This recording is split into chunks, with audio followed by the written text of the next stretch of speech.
ni inkuru nziza twandikiwe na Matayo mu kigabane ca 20 kuva ku murongo wa 20 gushika ku murongo wa 28. Nyina wa Yakobo na Yohani bene Zebede aregera Yezu aherekejwe n'abahungu biwe, aramupfukamira amusaba ijambo. Yezu ati, ushaka iki? Nyamugore ati, tegeka ko aba bahungu banje ubona bo kwicara umwe iburyo bwawe uwundi ibubamfu mu bwami bwawe. Yezu nawe arishura ati, ntimutegere ico musavye. Mwoshobora kunwa ikarisi nzonywa? Bati, turabishobora. Nawe ati, ivyo ni ivy'ukuri, ikarisi yanje muzoyinwa. Navyo ivyo kwicara iburyo n'ibubamfu bwanje sije ndabitanga, vyagenewe abo data yabiteguriye. Bagenzi babo 10 bavyumvise bagirira umwikomo za mvukane zibiri. Yezu nawe arabakura arababarira ati, murazi ko mu bapagani abatwara ibihugu bigenza bakabiserura ko arabakuru, abakuru nabo ntibamenye guhisha ubukuru bwabo. Mwebwe mweho ntimuze mu bigenze gutyo. Ushaka kuba umukuru muri mwebwe arabari wababera umusuku, nawe ushaka guhabwa ikibanza c'imbere abwirizwa kwigira umushumba. Umwana w'umuntu nawe nyene mbere ntiyaje gukoregwa, yaje gukora no kwitanga ngo acungure benshi. Dushimagize iyi nkuru nziza ya Kristo.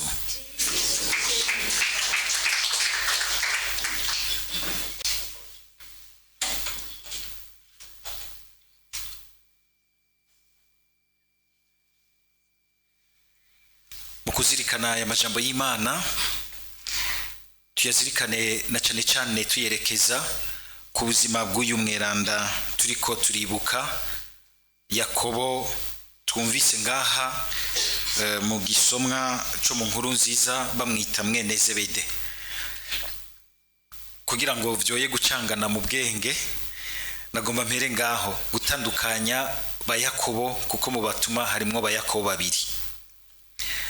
Umwe bakamwita Yakobo mukuru, ariwe uyu mwene Zebede turiko turibika uyu munsi. Ubundi bakamwita Yakobo mwene Alfeyo, bakamwita kandi Yakobo mutonya. Tuvuze Yakobo mukuru na Yakobo mutonya, ntihagire bava yibaza ati kumbura ibiti uyo bise mukuru niwe yarahambaye mu bweranda gusumba uwundi. Oya, gusa babivuga bafatiye kukungene agarukwa ko gose cyane gusumba uyo wundi Yakobo bita mutonya, agarukwa ko gose.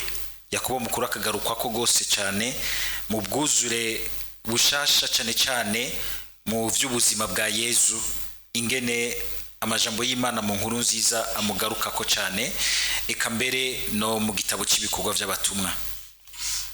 Uwo twibuka rero uyu munsi ni Yakobo mukuru, uyu bise mwene Zebede. Batubwira kandi ko yavukana n'umutumwa Yohani n'abahungu bene Zebede. Ngo Yezu mbere mu kubatora yabasanze bari kumwe na se we Zebede mu bwato baroba, araheza arabakura ngo bamukurikire. Basiga ubwato bwabo, basiga se wiwe, se wabona ko basiga ubutunzi bwabo n'isenga zabo, baraheza baramukurikira. Ikindi naco nuko kandi uyu mutumwa nkuko tumubona ari mu batumwa batatu Yezu yakunze kuba yihereranya canke akagenda ajanye nabo, akabitwaza agiye mu myanya imwe ikomeye itari mike tubona mu nkuru ariko mikuru tubona. N'ubwa mbere igihe yihindura akagaragaza uburinahazwa bwiwe hamwe ku musozi wa Tabor, akagaragaza koko ingene ari Imana yuzuye uburinahazwa bw'Imana, mbere n'Imana igaheza ikabemeza, ikabamara ibikeke, ikababwira iti uyo naho mubona umengana umunyanazareta aho hagati yanyu, ariko kandi muri we niho hari ibimimbara vyose muramutega amatwi, muramutega amatwi. Ahandi hakuru tubona Yezu yamutwaye kumwe n'abajya abandi batumwa babiri, Yohani na Petero, ni hamwe na cane cane atanguye irani gutegwa n'ubwoba, yumva ubwoba bw'ibigira bishike hamwe mu murima wa Oliveti, akagenda gusenga akigira imbere, akajana nabo batumwa, agaheza ngo agatangura mbere no kubira icuya c'amaraso. Murumva ko ari imyanya itari isanzwe. Ivyo vyose bikatwereka ingene Yakobo twomukurako icigwa. Ubwa mbere na mbere kuri ivyo duheje kuzirikana, nuko ubwa mbere twese twibuke akaryo keza kaho twigeze kumva ducakamiwe n'urukundo rw'Imana, tukumva ko Imana idufise ko umugambi n'ijambo ridasanzwe ku buzima bwacu, kandi umwe wese ni batisimu yiwe, kandi no mbere no muri novuga nti mu nzira ubuzima bwiwe bugenda buracamo, mu ntambuko z'ubuzima bwiwe, aho yagiye aracamwo, aho yagiye araca hose, mu bintu vyose yaba yaragiye aracamwo, ari n'ivyago mbere ushima mbere n'ivyaha, urukundo rw'Imana ntigwigera rutuvirira. Kuko murabona yuko ababene Zebede harimwo n'uyu Yakobo twibuka uyu munsi, si umuntu womenga iwe ibintu vyari bitonze, kuko nico cohakwa kuduhenda igihe turiko turibuka umweranda. Hari igihe tuwakwa gusanga umenga tumwiyumvira gusa tukagarukiriza mu gihe caho yabaye mweranda, ukamenga niho Imana yerekanye ko imuzi, imufise ku mugambi. Oya, tukumva yuko mbere kuva gitogwa na Yezu, agendera hafi ya Yezu, hariho ibintu bitaratungana, bitaratumbera neza ishaka ry'Imana. Na cane cane turamubonamwo co kimwe na Yohani mwene wabo, abanyene ijambo ry'Imana ryita bene Zebede, turabonamwo impengamiro mbi zibiri zikomeye. Impengamiro ya mbere ni y'amakari, ukujaniranya, ni kuvuga abantu mbere batwaza ingimba, abantu bari violent ku buryo bw'uko hari ahantu mu nkuru zabita ngo n'abana b'umuturagaro, Boanerges, abana b'umuturagaro, n'abantu umenga ico bashatse kice kiba, kandi bukwi na bukwi vyanse mu neza no mu ntumbero nziza, mu ngingo nziza, vyanse neza no mu migere bicemo. N'abagwanyi, ni nk'abagwanyi, abantu menga niyo baherewe n'inzira nziza bashobora kubona ubu, kuko icyo ashaka gishaka apfuma yemera gutako ingufu z'imitsi, akagwana kugira ngo agishikire, kugira ngo agishikire. Murazi yuko igihe Yezu yariko arava mu Bugari agenda mu Buyudeha, hanyuma ngo agategerezwa guca i Samariya, arasaba inzira mu Banyasamariya, kuko kubera ibintu byari byarabaye muri kahise, Abanyasamariya ntibagenderanire neza nabo mu Buyudeha, bigatuma rero bamwima inzira, bakagira bati nushaka kuba uri kuragenda hariya mu basi bacu, hama ngo dusaba inzira twebwe, ntibishoboka. Ni nk'uko kubunye kugira ngo uje mu Rwanda udashobora guca ngaha ku Kanyaru canke aha mu Kirundo, ubu unyurinda kuzunguruka ugaca hariya muri Tanzania. Ni nk'uko Yezu yagomba kuva ngahe Bujumbura agenda mu Rwanda, hanyuma hariya akanyagira ati usaba inzira gute ngaha kandi hugaye. Hanyuma abo bahungu bacabwira Yezu bati, Yezu vraiment aba bantu ntibazuriwe, iyi ni mihimbiri, tubwirize duhububasha, dushungurura umucano ubanze batikiza, urabona ivyo bigira. Hari abantu tumeze gutyo, hari abantu usanga turi no mu Bukristo, mugabo usanga aho hantu tutaracyorogwa, tutarahakora. Burya hari igikorwa cukureka inema y'Imana ikazira dukora ikaza iraduhinyanyura idushira ku nogira nti ku gihagararo Imana idushaka ko ikaduha statut Imana bero urugendo rw'ubuzima bwacu bwose wamusanga icyo gikorwa kitabura. Mugabo kenshi twitwareka kugomba gukora abandi babe beza uko tubashaka, mugabo gasanga natwe nta travail sur nous-mêmes dusangira n'inema y'Imana, tureka ngo inema y'Imana ikore kuri twebwe, kamenga twama tugomba gukora abandi ngo babe beza, tukabona yuko umenga abandi nibo babi, twebwe twarahejeje ngo we tugufashe. Mugabo no kuvyibagira ko burya bugingo tukiri ngaha kwisi gushika hajya umuntu ahumeka ubwanyuma gahamagara patiri ati ngo misiga y'abagwayi abagomba kuvoma inguvu muri mutima zo gutumbereza no kwiyubaka mu kantu keza kanyuma gasigaye, aga conclusion gakomeye nicyo gituma bihambaye cyane ku muntu aronka inguvu z'Imana, aho ushobora gusanga inguvu z'umubiri zaheze kugira ngo atunganye ivya nyuma ashobore kuja guhura n'Imana. Imana yonyene yamutunganije asa neza, ashobora kuyihangara kayininahaza amaso mu yandi. Ico gikorwa rero kirabandanya bitwereka yuko uku Yakobo nawe nyene naho iyo myaka 3 yose yagendeye hafi ya Yesu bitari bwatungane, mugamunyu mukama kazomutunganya. Natwe niduhave twihebura muri bya bindi bica nk'ibiri usanga umenga ntibirafata umurongo. Iciza nuko umuntu aguma yibuka yuko vyose bitaratungana, akitwararika kuguma arondera kugorora. Hajya hose tuza mu isakramento ry'ikigongwe nituze yo gusa nko kumenga Imana no kuduhanagurira, ariko no kutugorora, gusubira kudutunganya, kudutumbereza, kutuvura. Ibi nabiri usanga umenga mu buzima biracacumbagiza kubera ko igihe cyavyo cyose kitarashika. Iyindi mpengamiro mbi y'amagara make tumubonamwo ni iyi yuko twumvise ari abantu kandi ari kumwe na mwene wabo Yohani basangiye iyo mpengamiro y'ugushaka kwamikara, gutegeka, gutwara abandi byanse bikunze. Hari abantu bariko barabyitegurira gose bagakina n'imikino myinshi. Matora rimirije boza baramusaba kugira ngo bumve ko nimba bashaka gutwara kandi ko bashize Imana imbere borondera gukorera abandi.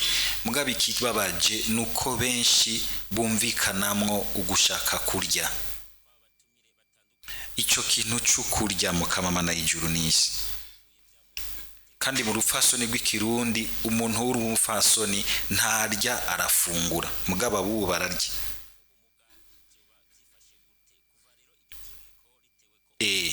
Cugushaka kugwiza kuboneka, ugasanga umenga ubukuru bwacu ntidushaka ko bwumvikanamwo, nitushingire mu ngingo nziza yo gukorera abandi no guhimbagwa ko abandi bahimbaho.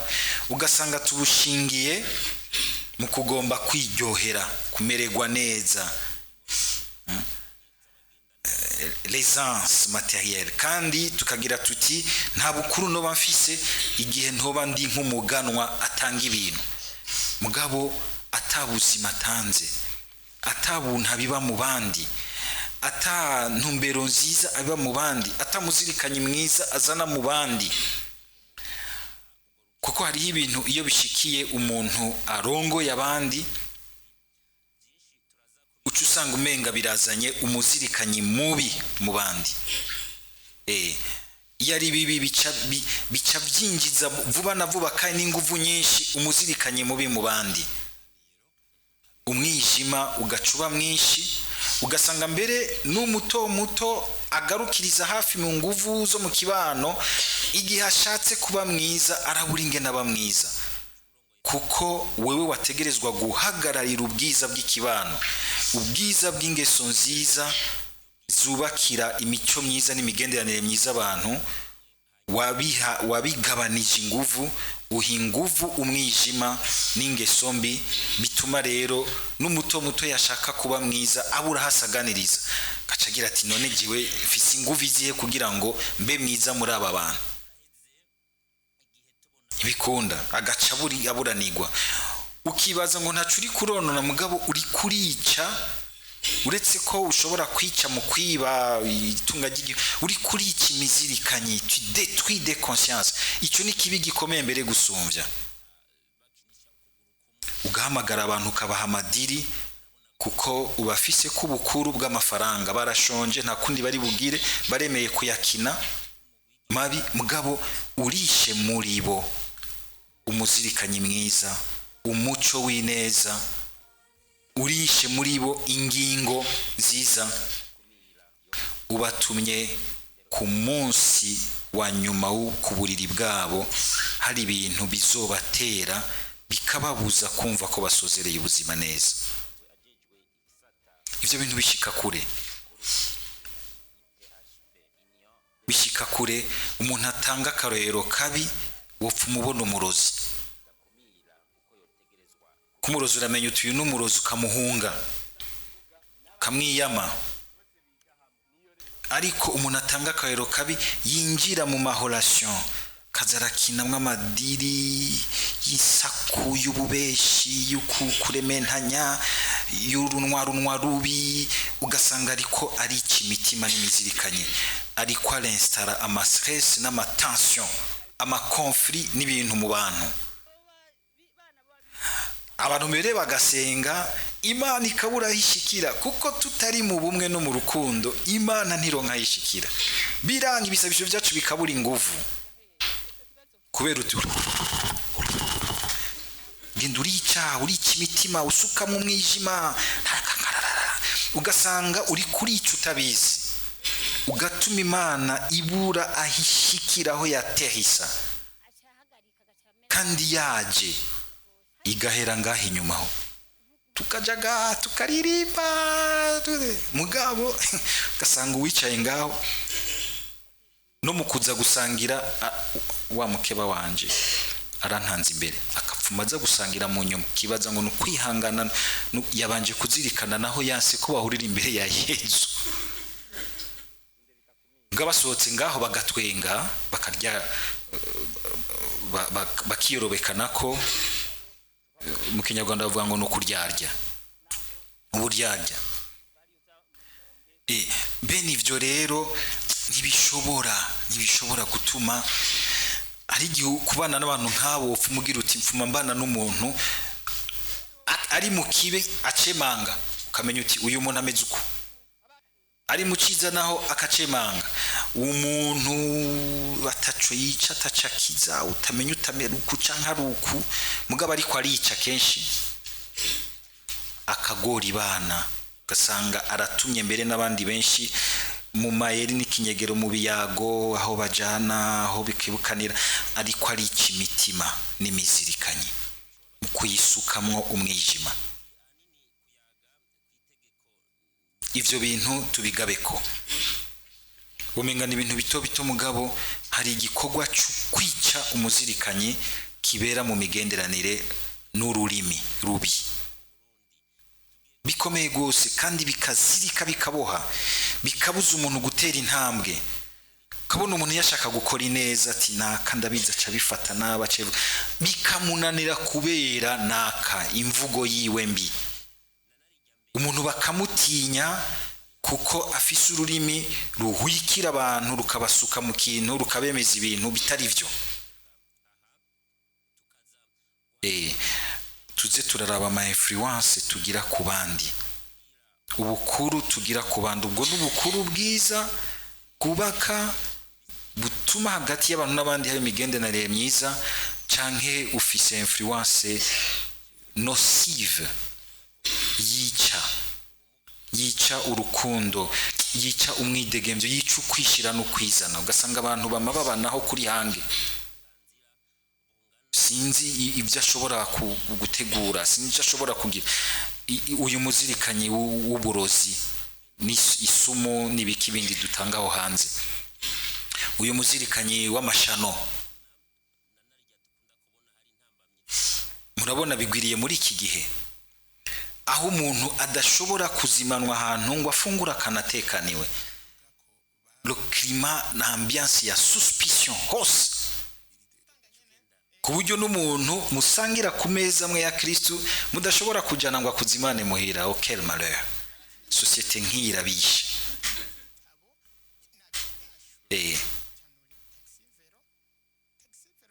Cyo gituma haraho murama kwa gusaba mukamani mukama subira ukora ibitangaza byo kuzura maramaza abantu. Hari igihe ugenda nk'ahantu gasenga bagire bakuzimana, wafata ikirahuri cy'inzoga ukazobona kiratabutse hariya mu ntebe yacu, ata n'umuntu umwe gikozeko, gacugira uti murakoze. Ivyo bintu rero ntibishoboka ko abantu basenga bameze gutyo umukama manuka arabura hafatira. Hari abantu rero bashaka izo nguvu zo kwica, kugira n'abantu, gutera ubwoba abantu. Tubasabire kuri Yakobo mweranda kugira ngo uko Imana yamuhinduye akagomba no kubona Yohani ko bagaca no kuri nyina wabo. Hari igihe abantu usanga ibintu bimwe twaravyonse mu bavyeyi, kandi abamama bose uko bameze ashaka ko umuhungu wiwe wa mbere muri vyose. Suko bimeze? Ngira ngo baciye batuma mama wabo bati wewe kuri mama kuzi ngira ngo araza kukubaha,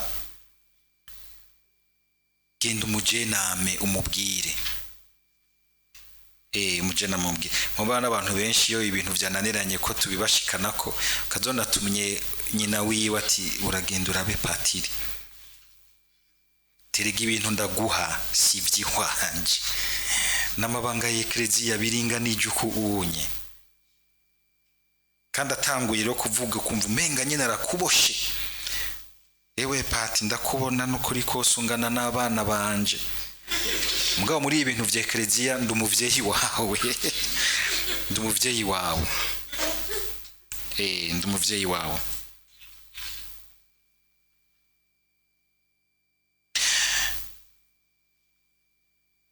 Hari ikindi kintu gikomeye mugabo cyiza tumubona ko twoheza tukazirikana, ari cyo ngire sozerere ko uko kuntu mugabo naho bicangatiranyemwo n'impengamiro n'amagara make, uko nyene Paulo yavuze mu gisomwa ca mbere ngo dutwaye inema y'Imana nko muzambya zibumba.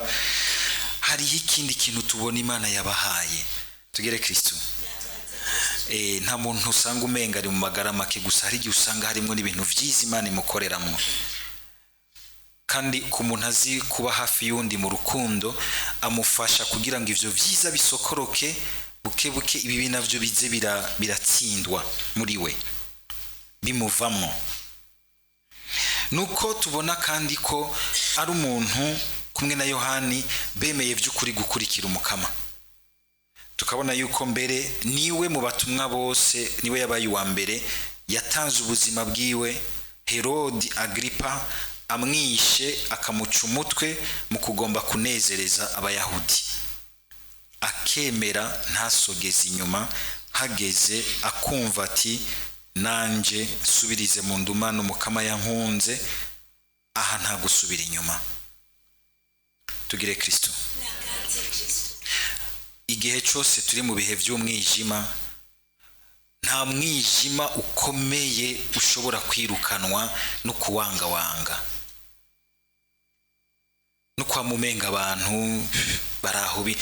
Umwijima wose ukomeye wirukanwa n'inkuka, sacrifice. Atari inkuka gusa duhereza z'Ukaristiya, mugabo n'abantu bemera kwitanga.